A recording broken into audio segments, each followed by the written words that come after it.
सुप्रभात, स्वागत है आप सभी का। मैं हूं आपके साथ नैना यादव, लेकर हाजिर हूं आपका पसंदीदा खास शो भाग्य योग। और मेरे साथ में स्टूडियो में मौजूद हैं एस्ट्रो साइंटिस्ट आचार्य राजेश तिवारी जी।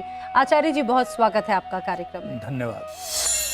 टाइम्स नाउ नव भारत के सभी दर्शकों, माता बहनों को मेरा प्रणाम, साथ ही छोटे बच्चों को सुबह की राम राम। आज भाग्य योग के हमारे खास शो में हम ना सिर्फ आपके ग्रह योग की बात करेंगे, बल्कि उसका विश्लेषण करने के साथ ही सटीक समाधान भी बताएंगे। राशियों के अनुसार दिन का हाल और उपाय तो होगा ही, साथ ही आज जिनका जन्मदिन ही पूरा वर्ष उनके लिए कैसा रहने वाला है, ये भी पूरा लेखा जोखा आपके सामने होगा। आचार्य राजेश तिवारी जी से आज हम समुद्र शास्त्र की खास जानकारियां लेंगे। तो योगिनी सोनम से जानेंगे गर्दन के दर्द से निजात दिलाने वाला योग मंत्र। लेकिन शो की शुरुआत में सबसे पहले आचार्य राजेश तिवारी जी से जान लेते हैं आज का उपयोगी पंचांग क्या है। आचार्य जी, आज 25 फरवरी 2023 दिन शनिवार, फागुन मास के शुक्ल पक्ष की षष्ठी तिथि। आज भरणी नक्षत्र, चंद्रमा मेष राशि में गोचर करेगा। आज अभिजीत मुहूर्त दोपहर 12:11 से 12:59 तक, इसमें प्रत्येक प्रकार का शुभ कार्य कर सकते हैं। राहु काल सुबह 9:46 से 11:11 तक रहेगा, इसमें कोई नया कार्य नहीं करेंगे। आज दिशाशूल पूर्व दिशा की तरफ है। यदि यात्रा करनी हो तो ओम संग शनिश्चराय नमः कह के और थोड़ा सा अदरक मुख में डालकर यात्रा करें। तो आज का शुभ और अशुभ समय यानी कि आज का पंचांग तो हमने आचार्य जी से जान लिया, लेकिन आचार्य जी आज आखिर किस खास विषय पर जानकारियां देंगे? आज हम बात करेंगे शनि की 7.5 की। मैं आपको बताऊंगा कि शनि की दशा किसे करती है आबाद और किसे करती है बर्बाद। इसके साथ ही शनि को शांत करने वाला अचूक उपाय भी बताऊंगा। बिल्कुल, तो आज के विषय पर हम आए, लेकिन उससे पहले आचार्य राजेश तिवारी जी से जान लेते हैं आज का राशिफल क्या है। भाग्य चक्र के अनुसार देखते हैं पहली 3 राशियां।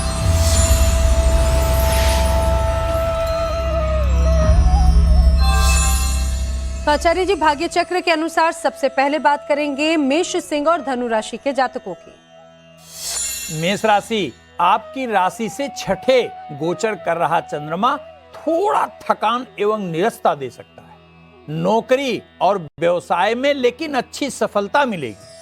आज मौसम परिवर्तन का विशेष ख्याल रखिएगा। आज किसी गरीब व्यक्ति को अन्न का दान करने से दिन और शुभ होगा। आज सफलता का मीटर 65%, सेहत का मीटर 60% और संबंध का मीटर 70% अंक दे रहा है। सिंह राशि, आज विशेष रूप से घर में तथा कार्यालय में और समाज में भी आपका मान सम्मान बढ़ने वाला है। भवन खरीदने से संबंधित कार्य में भी आज सफलता मिलने जा रही है। आज अनियमित भोजन करने से बचिएगा। आज भगवान विष्णु के मंदिर में यदि खिचड़ी चढ़ा पाएं तो दिन और सुखद होगा। आज सफलता का मीटर 65%, सेहत का मीटर 60% और संबंध का मीटर 70% अंक दे रहा है। धनु राशि, आज आपको नौकरी और कारोबार से संबंधित यात्रा करनी पड़ सकती है और सायंकाल भूमि से संबंधित कोई शुभ सूचना अवश्य मिलेगी। वाहन आज धीमा चलाइएगा और हनुमान जी के मंदिर जाकर सिंदूर और तेल अगर दान कर पाएं तो दिन और सुखद होगा। आज सफलता का मीटर 70%, सेहत का मीटर 65% और संबंध का मीटर 75% अंक देगा। आचार्य जी, आज हम शनि की महादशा की बात कर रहे हैं। सबसे पहले आपसे यही जानना चाहेंगे कि कोई ये कैसे जान सकता है कि शनि किसे लाभ देते हैं, किसे नुकसान पहुंचाते हैं, और इसके साथ ही शनि को शांत करने वाला उपाय क्या है? आज हम लोग प्रत्येक लग्न में शनि की 7.5 और ढैया के अतिरिक्त दशा महादशा की वास्तविक स्थिति जानने का प्रयास करेंगे। यह प्रयास करेंगे कि क्या वास्तव में शनि हमेशा और हर रूप में हानिकारक होता है।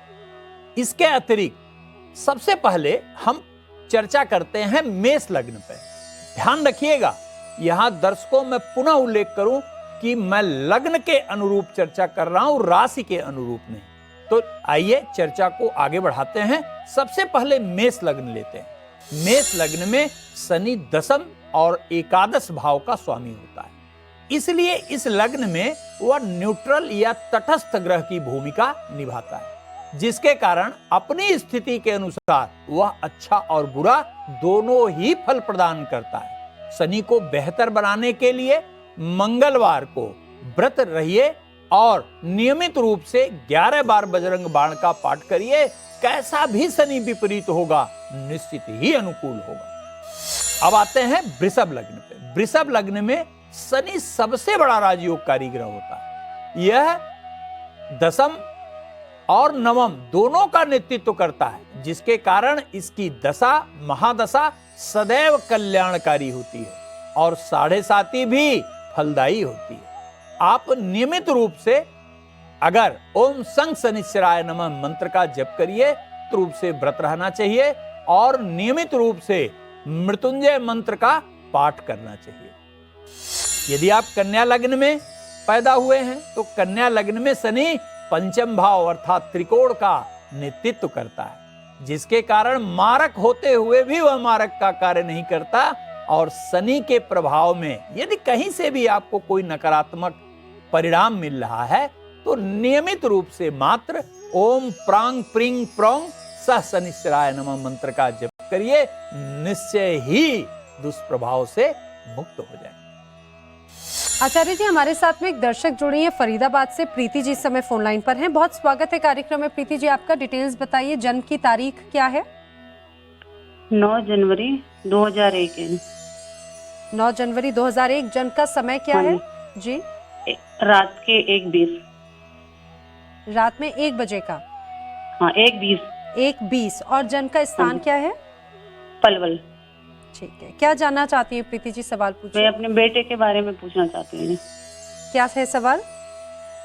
बेटे के बारे में पूछना चाहती हूँ जी प्रीति जी, आपके बेटे का जन्म जो है वो तुला लग्न में हुआ है और जन्म के समय ही यह मंगल के प्रभाव में है, अर्थात मंगल नामक ग्रह इसके लग्न में बैठा हुआ है। तो यह थोड़ा मनबड़ कहा जाएगा, अपने ही हिसाब से कार्य करने वाला, किसी के भी डिसिप्लिन का पालन न करने वाला, तेज क्रोध करने में माहिर कहा जाएगा।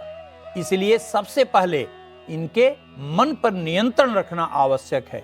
दशा भी बहुत अनुकूल नहीं है, जिसके कारण यह नकारात्मक कार्य की तरफ अग्रसर हो सकते हैं। इसलिए सबसे पहले आप इनको एक मोती 5 से 7 रत्ती का चांदी की अंगूठी में बनवाकर सोमवार की सायं कनिष्ठिका उंगली में धारण कराइए। निश्चय ही टेम्परामेंट कंट्रोल होगा और यह अच्छे कार्य की तरफ अग्रसर होगा।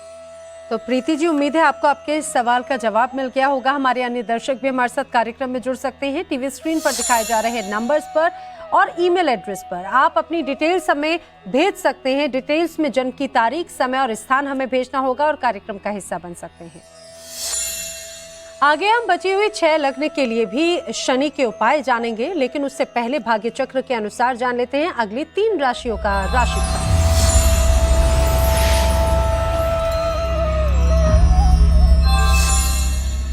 आचार्य जी, भाग्य चक्र के अनुसार अब बात करेंगे मिथुन, तुला और कुंभ राशि के जातकों की।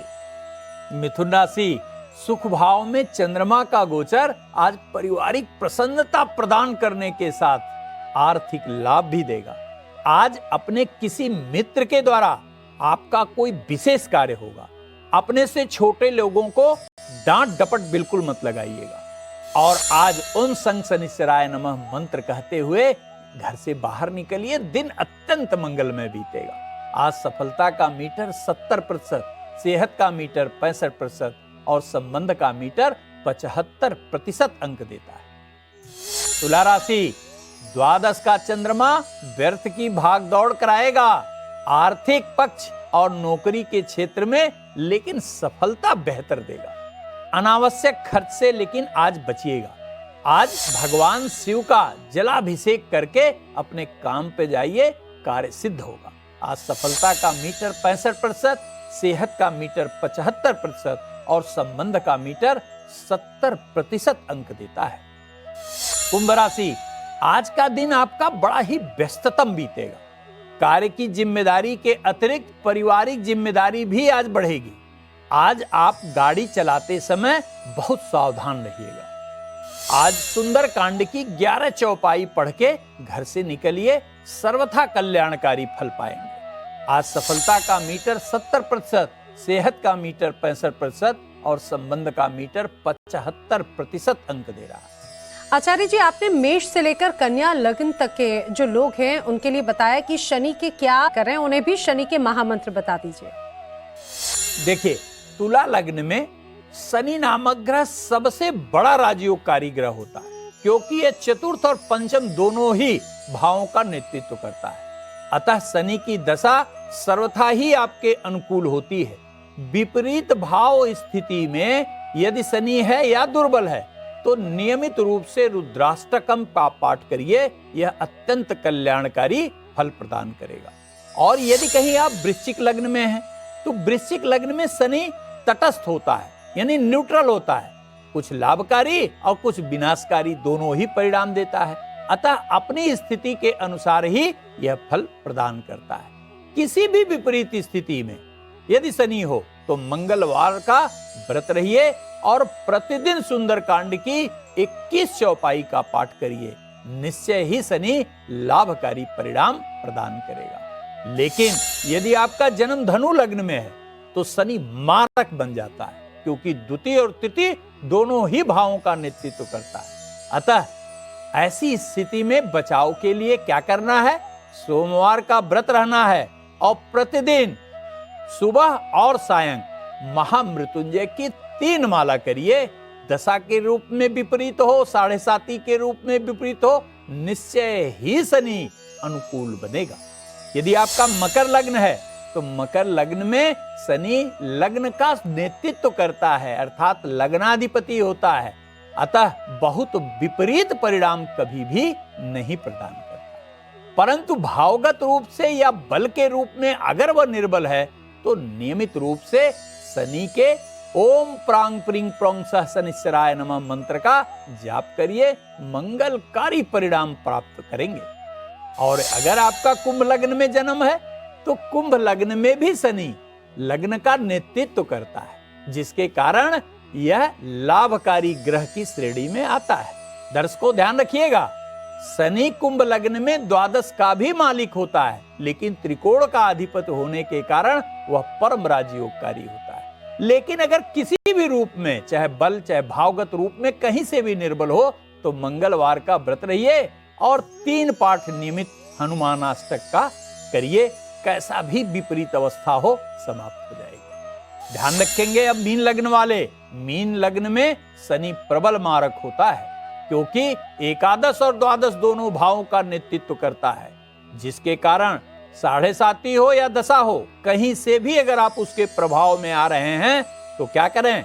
मंगलवार का व्रत धारण करें और प्रातः तथा सायंकाल महामृत्युंजय मंत्र का जप करें, और नहीं तो प्रतिदिन सुबह आप बजरंग बाण का 11 पाठ करें और महामृत्युंजय का 3 माला सायंकाल जप अवश्य करें। आचार्य जी, आगे हम शनि का महामंत्र जाने, लेकिन उससे पहले भाग्य चक्र के अनुसार जान लेते हैं अगली 3 राशियों का हाल।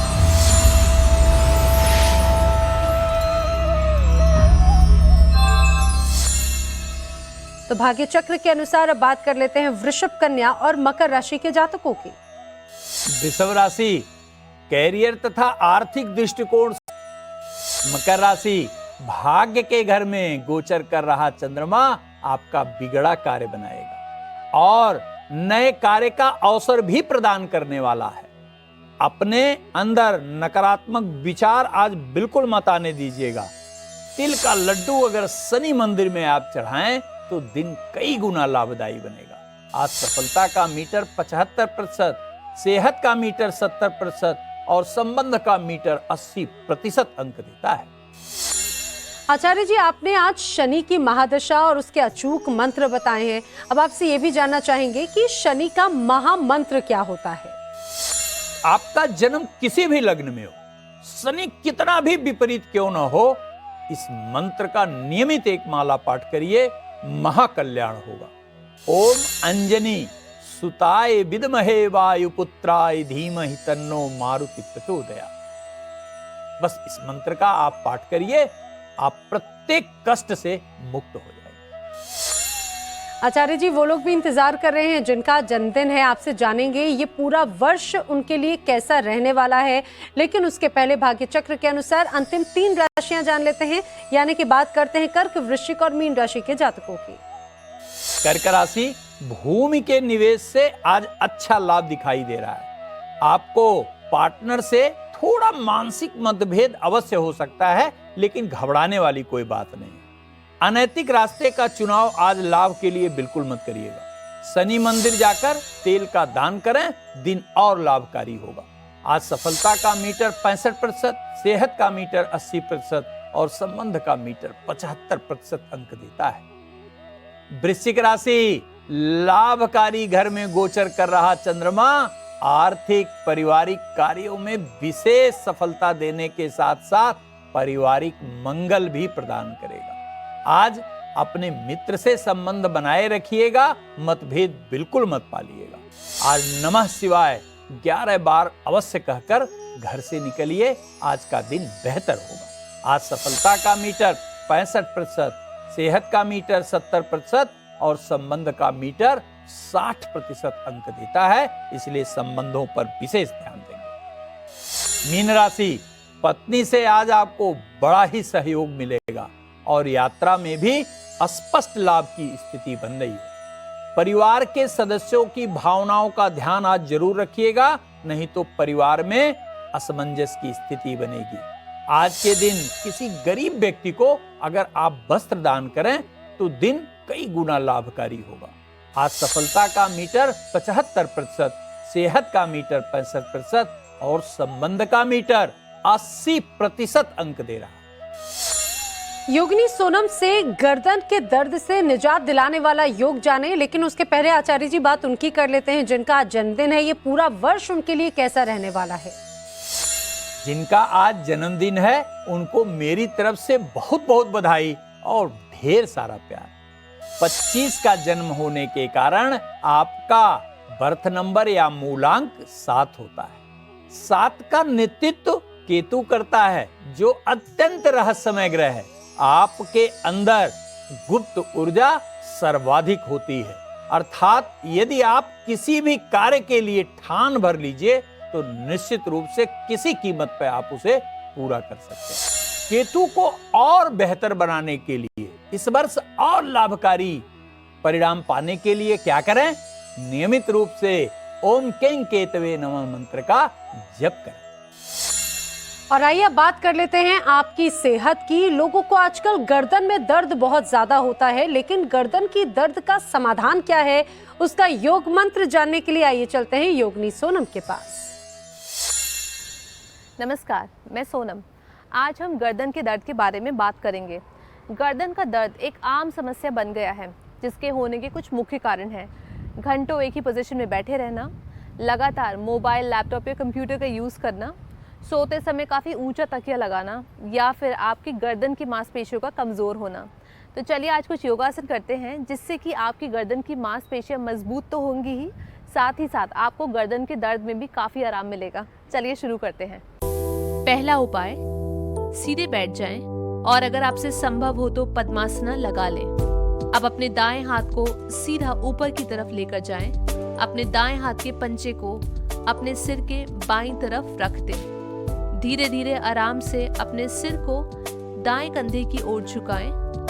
अगर आपसे संभव हो पाए तो अपने दाएं हाथ को दाईं तरफ सीधा कर लें और धीरे धीरे दाएं हाथ को जमीन से छूने की कोशिश करें। इस समय आपको गर्दन की दाईं तरफ स्ट्रेच महसूस होगा। कम से कम 10 से 20 सेकंड इसी स्थिति में बने रहें और फिर सिर को धीरे धीरे वापस पहले वाली स्थिति में ले आएं। अब ठीक इसी तरह हम ये आसना बाएं हाथ से दोहराएंगे।